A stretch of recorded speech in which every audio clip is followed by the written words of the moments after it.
Hello, Ryan here, and welcome to Star Citizen Sunday. This is a weekly show which covers all of the news from the week just past. Be sure to subscribe if you like what you see, and let's get on with it.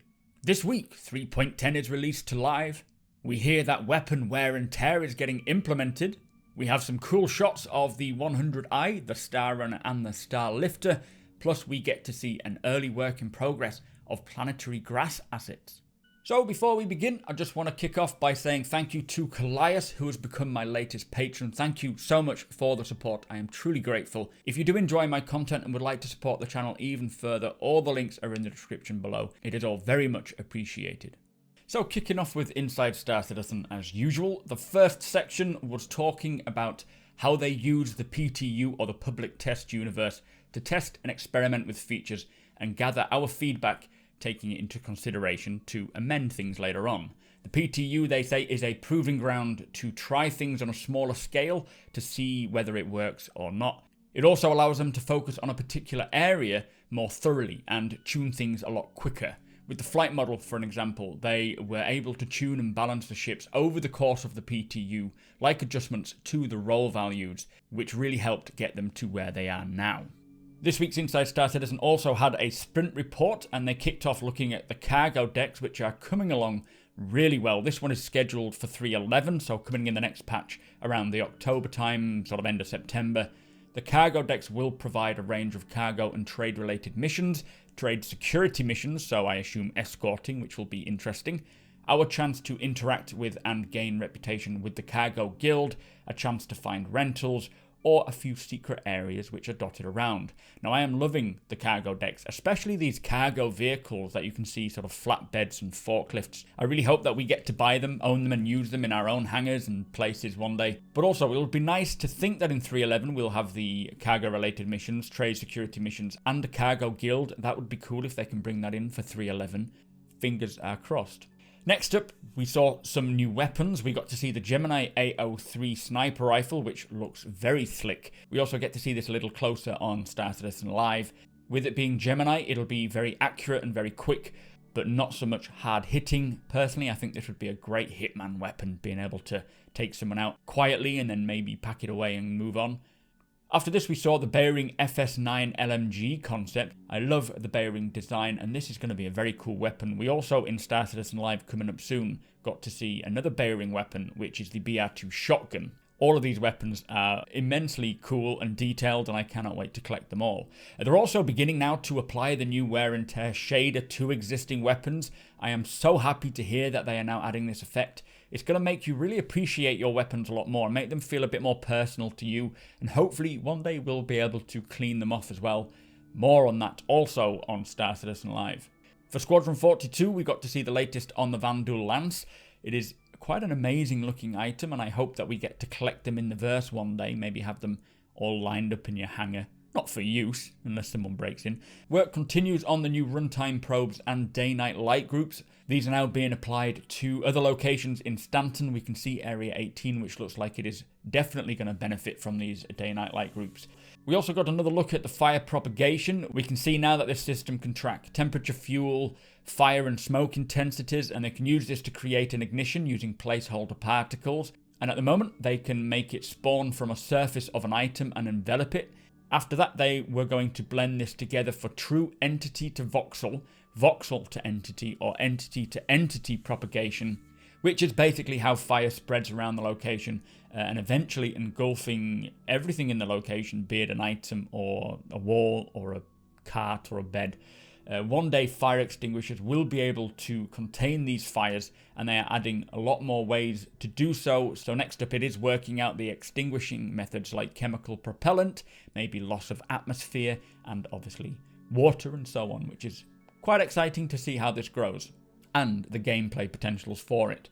So the environmental team have focused on organics and exploring ways to get increasingly realistic surface coverage of things like grass and meadows using the new planet tools. This needs to be able to be applied on a planetary scale, but also still have micro details like reacting to things like wind or vehicles or players walking through it. This is more of just a visual fidelity test, nothing more. The blending of the grass, etc. will be applied later on, but this is just the development of its visual look. In ships this week, we got to see how the 100i is now in final art stage. We got to see the external cargo bay of the 125, the cockpit, the landing gear and compression, and the materials pass. Now, although I'm not exactly interested in the 100i personally, I do feel like it is a good option for a premium starter ship option for those who want a little bit of a classier look. Next up, we got to see the grey box interior and initial materials pass for the Hercules Starlifter.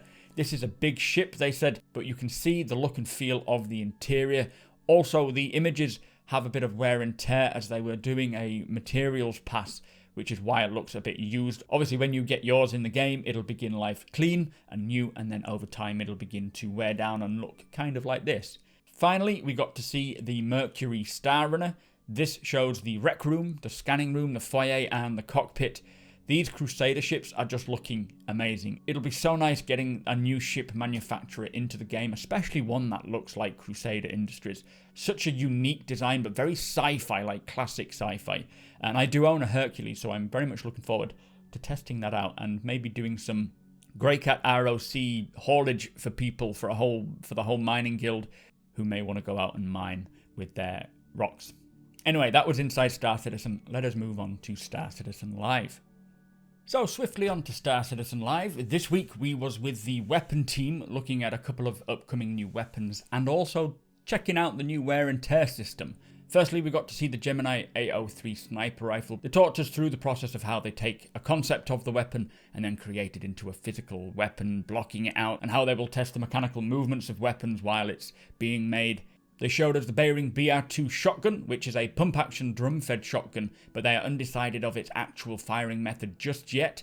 That will have to come later on.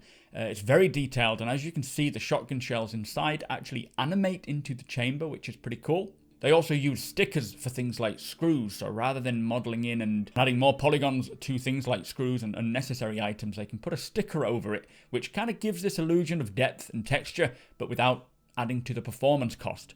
They said it can take them about 2 weeks to create the weapon from when they get the concept image to getting it as a game asset, but sometimes things can take a little longer and up to a month if they have problems arising with it.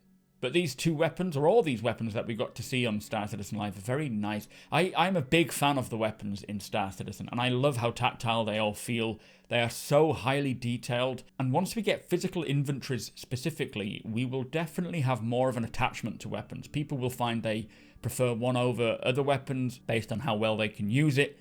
And taking these weapons through firefight after firefight and seeing the wear and tear gather on it, you're going to really appreciate them a lot more than you would probably in other games. Talking of wear and tear, they got to finish with showing us how the effect works.